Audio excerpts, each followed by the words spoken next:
kita akan sikat, tangkap, dan proses hukum. Jangan main-main dengan geng motor ini. Ini preman, para preman sedang beraksi, wajah dingin dan seram, siap menerkam. Jangan kau coba kawan, cari perkara, sejurus beraksi pecah. Bang si baba preman-preman, bang si baba metropolitan. Ya, pemirsa, mengapa fenomena geng motor kembali muncul dan meresahkan masyarakat? Saat ini saya akan berbincang dengan kriminolog Bang Adrianus Meliala. Selamat sore, Bang. Selamat sore, terima kasih diundang. Iya, Bang, ini kalau melihat fenomena geng motor sempat tiarap sejenak, lalu kembali muncul. Sebenarnya fenomena apa yang terjadi? Ini fenomena naik kelas namanya. Oke. Ya. Jadi pada awalnya sekitar 1 dekade yang lalu itu pada dasarnya hanya menjadi tempat untuk menjadi ajang bagi mereka untuk kumpul-kumpul. Ya. Ada benderanya, ada seragamnya, menghabiskan malam lah gitu, dengan kopi dan teh gitu ya. Tapi lama-lama kan nggak cukup tuh. Ya. Mereka ingin juga muter-muter dan itu butuh bensin. Biasanya kalau sudah kumpul-kumpul juga lalu mulai muncul kebutuhan untuk rokok gitu ya, bahkan mulai muncul kebutuhan untuk alkohol gitu ya. Nah itu kan perlu uang kan. Maka mereka lalu kemudian ada yang mulai mencari lawan ya. Jadi begitu muter-muter lalu ketemu lawan berantem ya. Ada pula yang lalu karena butuh tadi alkohol dan seterusnya lalu mulai malak ya. Mulai minta-minta gitu ya. Nah lanjut lagi mereka mulai mengadakan tindakan kekerasan kepada orang lain yang lewat gitu ya. Karena tadi merasa bahwa ini adalah wilayah mereka, sudah mulai merasa bahwa ada semacam area di mana itu menjadi kekuasaan mereka gitu ya. Terus naik sampai kepada fenomena ini di mana mereka mulai menjarah, bahkan kemudian lalu mereka punya markas ya, merekrut gitu ya. Nah, ini adalah satu contoh di mana kalau itu tidak kita tahan melalui tindakan tegas oleh kepolisian, mungkin nanti kita ke depan akan punya ya, tadi geng yang seperti halnya kita lihat di TV gitu ya, di mana mereka punya akses pada senjata api, amat sadis dalam rangka membuat kekerasan ya, dan saya kira kalau itu terjadi kita sudah terlambat. Dan pemirsa, Anda juga bisa bergabung melalui line telepon interaktif di 02151551111. Kalau kita melihat modus yang dilakukan geng motor ini beragam. Yang terakhir waktu puasa Lebaran begal. Terus yang kemarin hari Minggu di Depok adalah penjarahan. Sebenarnya kalau kita lihat dari penjarahan ini kriminal murni atau juga ajang eksistensi mereka berkelompok dan bisa melakukan kejahatan di tempat yang terbuka. Ya, dua-duanya bisa ya. Tetapi yang jelas bahwa memang ini modusnya sederhana ya. Modusnya mudah ditiru dan mudah diikuti oleh banyak orang. Yang kedua juga memanfaatkan pada solidaritas semua di antara anak-anak muda itu ya. Sebagaimana kita mengerti bahwa kalau anak-anak muda itu kan lalu merasa bahwa temannya lah segala-galanya gitu ya. Bahkan mereka rela mati untuk temannya. Orang tua itu seakan-akan ditinggalkan, tidak pernah didengarkan apa kata mereka, apalagi guru begitu ya. Jadi tadi saya juga melihat bahwa pada waktu saya pertama kali diwawancara soal penjarahan, saya tadinya melihat bahwa ini memang semata-mata solidaritas murni gitu ya. Tapi ternyata bahwa mereka berasal dari satu geng, bahkan mereka memang sudah punya markas dan seterusnya.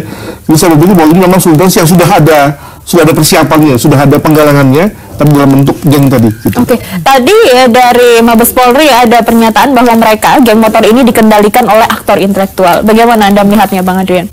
Wah, saya kira mungkin enggak juga, karena sebetulnya di antara mereka sendiri ada kebutuhan untuk berkumpul ya. Dan setelah berkumpul mereka makin berani gitu ya. Jadi mereka lah yang kemudian saling memprovokasi untuk kemudian ayo kita pergi, ayo kita menjara, dan tadi di antara mereka lalu karena ada semacam kekompakan ya, sebuah sebetulnya maka mereka lalu berani berbuat seperti itu. Saya belum melihat ada satu situasi di mana mereka ditunggangi ya, untuk kemudian dilarikan ke arah-arah politik misalnya. Baik, Bang Adrian, kita angkat telepon dulu. Halo, selamat malam. Selamat malam. Selamat malam. Ya, dengan siapa di mana? Saya dengan Pak Rudi Arbayu di Ciputat, Bu. Pak Rudi, silahkan pertanyaannya. Selamat malam. Malam, Pak Rudi, silahkan pertanyaannya.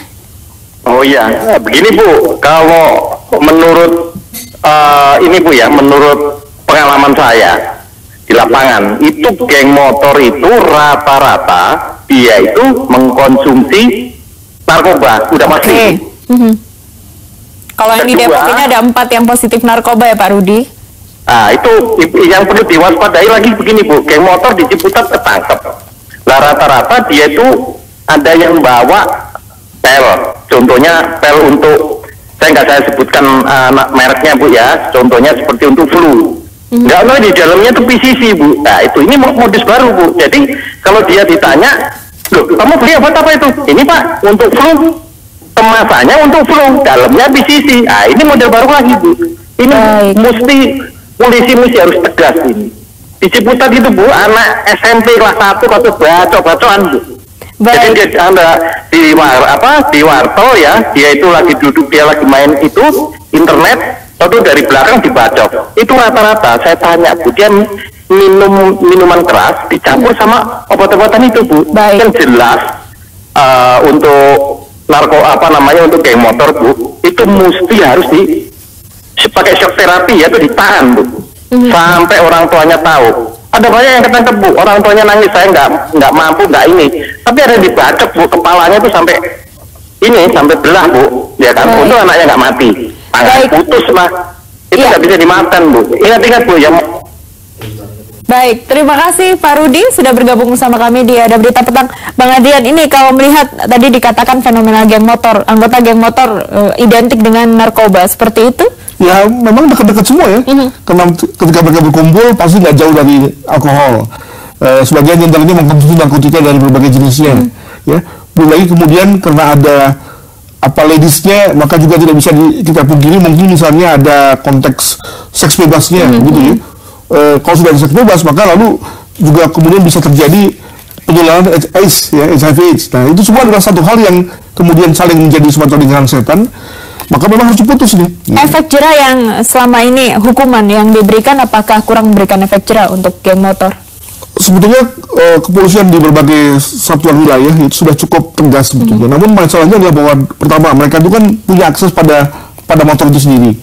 Entah mengapa banyak orang tua yang kemudian dengan memberikan motor itu lalu merasa sebagai sudah memberikan semacam tanda kasih pada anak. Padahal sebetulnya itu adalah satu jalan menuju kehancuran begitu. Yang kedua adalah banyak waktu mereka yang terluang gara-gara mereka libur. Nah ini juga penting nih karena sekarang lagi masa liburan, mereka lalu kemudian banyak waktu di rumah ya, dan kemudian mulai tadi ya gabung dengan kelompoknya gitu.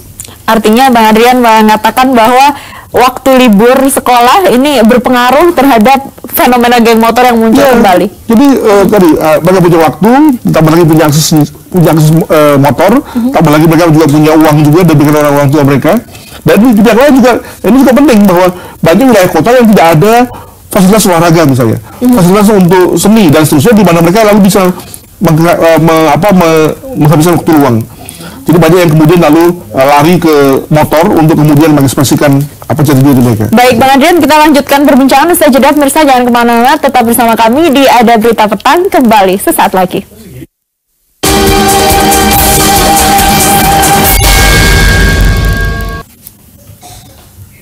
Ya, kembali di Ada Berita Petang pemirsa, dan saat ini Bang Adrian dan pemirsa, kita sudah terhubung melalui sambungan telepon dengan Kasat Reskrim Polres Depok, Kompol Putu. Selamat malam Pak Putu.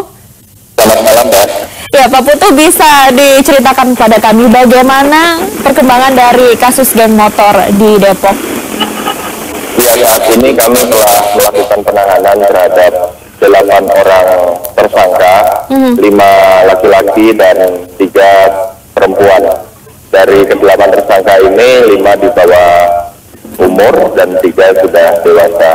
Kemudian perkembangannya pada hari ini kami masih melakukan pengejaran terhadap 4 pelaku lainnya. Salah satu dari 4 pelaku lainnya ini adalah pimpinan atau ketua kelompok geng Jembatan Tampang atau geng Jepang. Oke, ini ketua gengnya waktu penjarahan ikut atau hanya mengendalikan dari tempat yang berbeda Pak Putu? Ketua gengnya ikut dan ikut juga melakukan pencurian dan pengancaman di toko Sentosa itu, kemudian di toko Fernando, saya ulangi, kemudian terekam juga kamera pengawas yang ada di toko tersebut. Di tahun 2017 bagaimana Pak Putu kondisi di Depok terkait geng motornya? Depok adalah salah satu wilayah yang cukup rawan, betul Bang Adrian? Yang ada berapa kali kasus geng motor? Betul sekali, jadi yang cukup menjadi perhatian adalah masalah tawuran antar geng. Kemudian mereka melakukan aksi-aksi pencurian dan pengancaman itu ada di warung Tegal, warteg, kemudian bahkan pedagang nasi goreng pun mereka ambili uangnya, mereka ancam pedagangnya. Kemudian ada juga perusakan pospol, dan ternyata seluruh perbuatan ini mereka ini yang telah kami tahan ini adalah otak pelakunya. Oke, ini kalau dari penyelidikan sementara kasus ini kriminal murni atau ada faktor-faktor lainnya Pak Putu? Ya, kriminal murni, namun demikian pelakunya ada yang dewasa, ada yang anak-anak. Oke, terakhir Pak Putu, apakah ada aktor intelektual yang mengendalikan jaringan geng motor Jepang ini atau mereka bergerak sendiri? Saat ini kita sedang melakukan pengejaran terhadap ketua kelompok. Dari hasil penyelidikan kami, pola rekrutmen mereka memanfaatkan perempuan, kelompok geng perempuan untuk melakukan perekrutan terhadap anggota geng yang baru. Kemudian baru saja saya dari lokasi penyimpanan senjata tajam milik mereka juga memproduksi sendiri senjata tajamnya. Kemudian mereka juga pernah kami selidiki karena melakukan penantangan terhadap personel TNI maupun Jaguar di Pemkot. Ini pelakunya tadi dikatakan ada yang di bawah umur juga. Untuk ancaman hukuman, sanksi yang dikenakan kepada yang masih di bawah umur harus melalui konsultasi dengan KPAI atau ada pasal tersendiri Pak Putu? Untuk penyangkaan pasalnya tetap sama, pasal 365 KUHP ancamannya mencapai 12 tahun. Kemudian KPAI setelah datang, telah melakukan pengecekan langsung, wawancara juga dengan beberapa saksi dan pelaku. Kemudian juga terkait anak-anak tentunya sistem penyidikannya pun kami menyesuaikan dengan Undang-Undang Peradilan Anak. Ada batas waktu yang lebih sempit dan saat ini kami running dan fokus untuk menyelesaikan berkas perkara, termasuk membagi tim untuk tetap melakukan pengejaran terhadap aktor-aktor intelektual yang berjumlah 4 orang ini. Oke, baik Kompol Putu Polis Ariana, terima kasih sudah bergabung bersama kami di Ada Berita Petang. Sama-sama, terima kasih. Ya Bang Adrian, kalau melihat masih ada yang diburu ini, apakah ada kesulitan yang sebenarnya dihadapi oleh polisi? Mengingat memang cukup banyak ya yang harus diamankan. Ya kalau mereka memang masih anak-anak ya, maka tentu kita ketahui bahwa pola pergaulannya, pola kognisinya kan juga tidak terlalu luas. Dengan kata lain, networknya juga tidak terlalu luas. Kita bisa menduga bahwa paling akan dia lari ke rumah saudara-saudara gitu ya. Dan itu yang kemudian membuat kalau polisi akan segera bisa menemukannya dalam beberapa hari ini. Itu yang pertama. Yang kedua, jangan lupa bahwa mereka bisa seperti itu. Tentunya ada progres kan, ada fase yang mereka tempuh dulu. Nah, di mana peran masyarakat sebetulnya? Di mana peran tokoh masyarakat, peran lingkungan ketika mereka aktif di markasnya? Jadi ketika mereka sudah mampu berbuat seperti itu, sebetulnya juga mengindikasikan bahwa kita lalai ya, lalai, lalu juga semacam melupakan lah sehingga mereka lalu kemudian bisa seperti itu. Oke, Bang Adrian, kasusnya jelas geng motor berbuat onar dan masyarakat resah menjadi target dari geng motor ini. Lalu apa yang bisa dilakukan oleh masyarakat agar terhindar dari kebrutalan geng motor? Ya tadi bahwa ternyata kan geng motor itu punya markas. Dia berasal dari rumah-rumah kita juga, anak-anak gitu. Jadi kalau masyarakatnya juga lalai, sibuk dengan urusan yang lain, maka ya wajar kalau kemudian geng motor tersebut ada dan kemudian mengancam kita. Oke, jadi harus aware dengan sekitar. Ya, maka para orang tua sadarlah gitu bahwa memberikan motor kepada anak itu berbahaya. Kita angkat telepon dulu. Selamat malam. Halo, malam. Ya, dengan siapa di mana? Dengan Ervan di BSD. Pak Evan, silahkan. Ya, mungkin saran saya sih kalau untuk aparat polisi gitu ya. Biasanya kan geng motor itu dia akan stay maupun kumpul-kumpul di satu tempat. Nah, didatengin aja misalnya didata, karena tiap geng motor itu beraninya mungkin berkelompok. Dan Depok itu kan nggak terlalu besar biasanya kalau geng-geng motor itu nongkrong ya.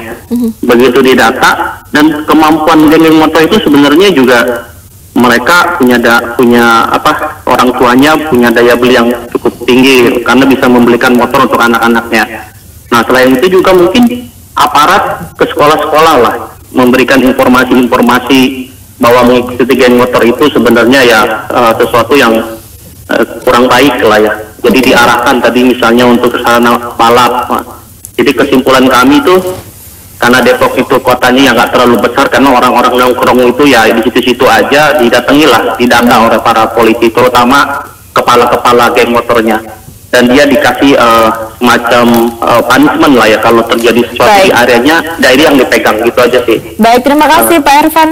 Sarannya untuk pihak kepolisian, apakah setuju ketika polisi bilang kami akan tidak tegas, maka mestinya asumsinya polisi sudah mengadakan langkah-langkah preventif dan preventif, gitu ya. Sudah pernah belum diadakan langkah-langkah penyuluhan, langkah-langkah untuk mengadakan rehabilitasi, edukasi dan seterusnya. Jangan-jangan ini semua nggak dilakukan, baru kemudian polisi melakukan langkah-langkah penindakan. Menurut saya tidak fair nih, gitu ya. Nah, kami juga menduga bahwa memang itu yang terjadi. Polisi lalai dalam rangka mencegah mereka sejak awal, begitu sudah gede lalu menindak, gitu. Nah, menurut saya seyogianya mereka ditangkal dalam berbagai hal ya. Bagi mereka yang sudah melakukan tindak pidana dilakukan satu penegakan, sementara mereka yang baru mulai coba-coba untuk kumpul-kumpul diadakan langkah-langkah tadi yang dikatakan Pak Ervan, memantau dan seterusnya. Baik, terima kasih Bang Adrian sudah bergabung bersama kami di Ada Berita Petang. Selamat malam. Terima kasih. Ya, pemirsa, ratusan warga korban kebakaran di Kampung Gudang, Kota Bogor, Jawa Barat mengungsi di sebuah sekolah. Informasinya akan hadir usai jeda.